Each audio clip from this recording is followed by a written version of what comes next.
من مجتبی شیردلنیت حضرت خداوند مسیح موعود منجی جهان هستم.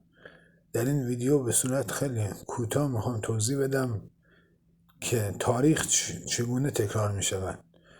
در سال 539 قبل از میلاد کوروش بزرگ هخامنشی با آزاد کردن بابلیان تاریخ را تکرار کرد.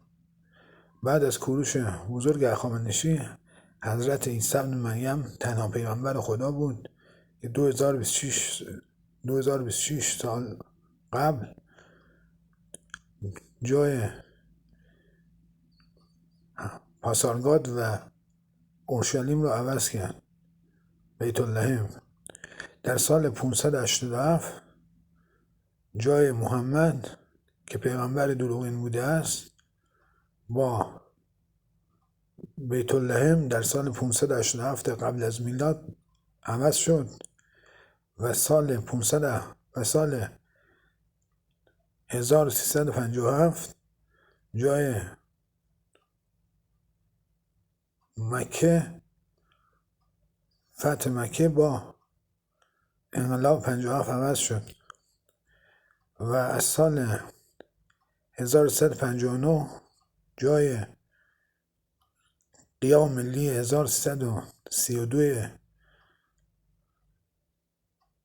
مردم با کودتای نوژه در سال 1359 عوض شد و از سال 1359 تا سال 1378 دوباره جنبش دانشجویی آغاز شد و از سال 78 تا سال 88 دوباره جای جنبش سبز با قیام ملی 1332 عوض شد. سال 1399 سال آزادی ایران بود که فرشته از آسمان بر روی تخت من نشست و به دلیل تقلب شخص به نام دکتر لیلا زعفرانچی، جراح زنان مامایی در تلویزیون پارس، انقلابی به پا نشد و سال 1401 قانون جبران 1399 تکرار شد و سال 2026 میلادی یا سال 1405 جنگ جهانی شروع می شود. یک بیت از حضرت حافظ می خونم. حافظ می فرماید 10 روز مهر گردون افسانه است و افسون، نیکی به جای یاران فرصت شمار یارا. یعنی چه؟ یعنی 29 رو اگه 1359 رو به علاوه 19 کنیم میشه 1378 جنبش دانشجویی.